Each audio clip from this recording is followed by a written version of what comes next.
Ya, selamat sore, salam Jastok. Kita bahas preview IPL. Ada beberapa match yang layak dibahas, yang cukup seru, terutama em, big match ya, Liverpool Man City. Tapi kita mulai dulu dengan sambil gue lihat di laptop gue, kita mulai dengan Aston Villa Arsenal.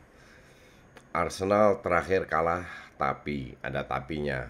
Tapi permainan sangat bagus dan mereka dicorengin oleh wasit. Di babak pertama kali kena mistar, satu dianulir dan dapat satu gol. Jadi Wolves nyaris nggak dapat peluang. Nah, ini yang penting. Menang kalah itu bagian dari proses. Oke, kalau lu dicurangin ya sudahlah, forget it. Tapi prospeknya adalah mereka bermain bagus dan permainan mereka itu meningkat terus. Oke. 6 match baru sekali kalah kemarin lawan Wolves. But that's okay. Arsenal nggak ngincar menang beruntun atau apa, tapi yang penting adalah kalau lu harus menang lu bisa menang, dan Aston Villa ini direct kompetitor.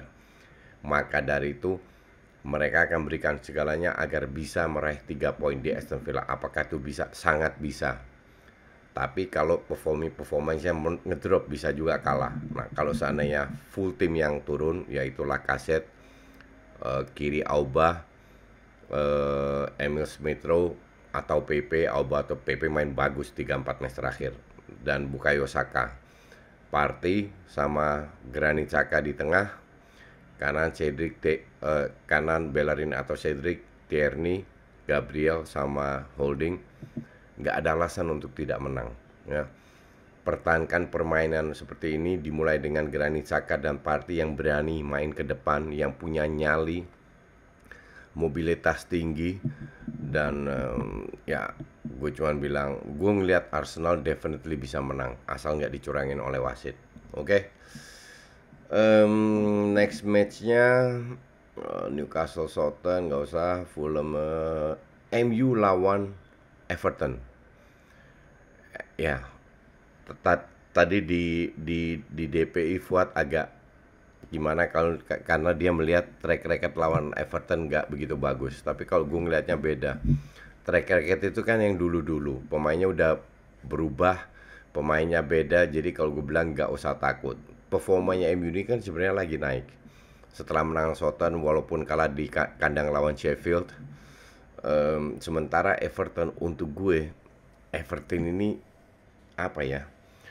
Bukan tim hebat, sama sekali bukan. Tapi mereka tampil lepas, tanpa beban, sering menyerang. Sebenarnya strateginya itu old school. Em, Jarak antar pemain jauh, masih kadang sirkulasi bola itu masih lambat, mengandalkan skill. Memang mereka punya pemain bisa membuat perbedaan lah, kasarnya begitu. Pemain kayak James, Richarlison, Calvert-Lewin kalau dengan bola atas. Tapi MU ini kan punya tim bagus. Ya tadi kita diskusi, gua sama Fuad diskusi Pogba main atau tidak. Gue bilang Pogba harus main. Kenapa? Alasannya adalah bahwa performa Bruno itu menurun. Nah, kalau gue bilang performa Bruno menurun bukan karena Pogba, karena Bruno sudah overload. Dia selalu main dan dia terlalu banyak bermain. Jadi berapa match ngedrop biasa aja. Standar kita dengan Bruno itu kan tinggi banget. Ibarat Bruno setiap match harus kasih 2-3 end passing biar bisa temennya bisa cetak gol. Padahal Bruno nggak kasih end passing, itu mainnya juga nggak jelek. Ngerti nggak? Dia tetap bekerja keras, dia coba membantu membangun serangan, cuman dia tidak terlalu tampil dominan. Nah, karena standarnya sudah, ekspektasi standar udah tinggi, seolah-olah dia bermain jelek. Gue nggak setuju itu. Justru gue bilang dengan adanya Pogba, beban tidak harus ada di Bruno, bisa di Pogba.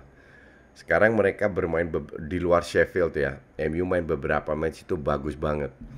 Nggak, eh, bukan bagus dalam arti dari sisi permainan, tapi permainannya ya gue tidak begitu impress dengan strateginya Ole. Tapi cukup solid dan seringkali meraih 3 poin. Bahkan away-nya unbeatable. Ini main di kandang ya.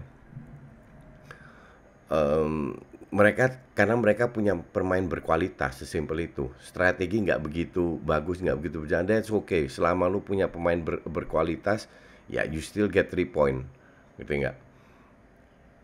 Mungkin gue sebagai penonton netral mungkin nggak terlalu menikmati kalau seandainya main jelek. Yang jelas Everton, gue jarang lihat Everton main bagus, tapi main efektif, mengandalkan momentum, satu sedikit peluang yang mereka miliki. Dan apa namanya, em, itu harus diwaspadai oleh terutama lini belakang MU. Cuman bermain di kandang mereka pasti nggak mau kalah lagi kayak lawan Sheffield. Jadi mereka pasti lebih termotivasi untuk memenangkan match ini dan membuktikan kepada fansnya bahwa laga lawan Sheffield itu kebetulan. Oke. Em, ya gue nggak tahu. Kalau gue bilang sih nggak ada alasan untuk MU tidak raih 3 poin. Kalau gue bilang ya. Cuman kalau lagi ya namanya juga MU, lawan tim besar bisa menang, lawan tim kecil bisa kalah. Jadi berharap kalau semua berjalan normal harusnya MU bisa menang. Spurs WBA nggak usah kita bahas karena nggak jelas. Wolves Leicester ini seru juga kalau gue bilang ya. Wolves ini kan lagi mainnya, mereka tidak terlalu parkir base, seringkali berubah menjadi 4-2-3-1. Tapi selama nggak ada Jimenez tidak terlalu perform. Sementara Leicester City tekanan ini besar. Mereka harus tetap menang-menang. Pada saat mereka kalah, mereka bisa turun di ranking. 2-3 kali kalah bisa lewat dari apa namanya, 4 besar. Jadi yang main lepas itu kok gue bilang justru Wolves. Gue anggap ini match seri lah. Terus malamnya ada Sheffield Chelsea. Ini juga ya. Sheffield ini kan ranking bawah, tapi jangan salah, 2-3 match terakhir mereka itu bangkit loh. Mereka bangkit dan Chelsea, ya Chelsea masih karatan, kita fair aja. Dan Tuchel baru pegang 3 match, beruntung menang sehingga percaya diri pemain naik. Tapi kalau dibilang permainannya sudah smooth seperti yang diinginkan Tuchel, oh enggak, jauh, masih jauh. Dan enggak ada salahnya juga. Dia butuh minimal 3 bulan, itu minimal. Fairnya setengah tahun. Tapi ini kan baru 3 pertandingan. Jadi apapun yang terjadi, yang jelas kalau gue ngeliat Tuchel ini masih bereksperimen. Tidak hanya dengan sistem, tapi juga dengan pemain. Dirotasi, dicoba rotasi, coba rotasi. Kai Havertz sama Ziyech 1,5 match terakhir nggak main, dan kemungkinan besar feeling gue sih dimainin. Werner kembali dimainin, nggak perform. Mason Mount feeling gue kalau Havertz main dia nggak main. Kante sudah balik lagi. Gue sih ngelihatnya Jorginho dengan Kante yang main diberi kesempatan karena kemarin baru tampil 15 menit. Jadi opsinya Tuchel ini banyak banget. Bahkan yang kita lihat sekarang 3-4-3. Nah, kita tahu di PSG dia nyaris nggak pernah main 3-4-3. Cuman ya kita nikmati aja match itu. Oke? Dan match terakhir, big match tengah 12, itu apa namanya? Itu hari Minggu ya? Ya, itu hari Minggu. Liverpool lawan Man City. Liverpool Man City. Ya, kalau kita lihat, kalau murni berdasarkan beberapa 4-5 match terakhir, 6 match terakhir, Liverpool selesai. Cuman ini kan big match. Oke? Liverpool sangat sadar mereka cannot afford it untuk kalah lagi. Yang jadi masalah yang ditemui adalah tim yang sudah berjalan, yang lagi kompak-kompaknya, yang lagi bagus-bagusnya walaupun gak ada Kevin De Bruyne. Sementara Liverpool tidak bisa bermain bertahan dan pasti keluar menyerang. Mane nggak ada, tinggal Salah, Firmino sama mungkin Shaqiri. Minimano udah nggak ada lagi, jadi nggak usah kita nggak usah kita bahas lagi tuh. Di tengah Wijnaldum, Thiago pasti main, mungkin Milner. mending Milner sama Curtis Jones karena Milner lebih banyak berpengalaman walaupun dia akhirnya agak lelet ya, sering kecolongan, kena counter, salah timing. Tapi ya this guy itu umur berapa itu? 36 kalau nggak salah ya, pokoknya udah tua lah. Tapi untuk pengalaman feeling gue sih Milner penting dimainin. Kiri kanan udah jelas, tengahnya siapa? Hendo, Fabinho kalau dia sudah fit, atau Ben Davies atau Phillips.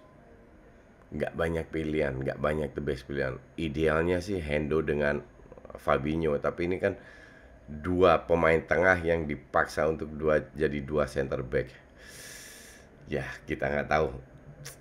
Gue sih nggak begitu yakin ya. Cuman yang jadi masalah dengan Liverpool ini kan, walaupun mereka lini belakang banyak yang cedera, mereka kan apa namanya, masalahnya itu nggak hanya di lini belakang, tapi lebih di lini depan yang susah cetak gol. 3 match lawan MU, Spurs, dan West Ham, 3 pemain itu cetak gol bergantian, tapi kemarin kalah lawan Burnley, nggak cetak gol. Nah sekarang mereka harus buktikan. Dari sisi permainan sih so-so, not bad.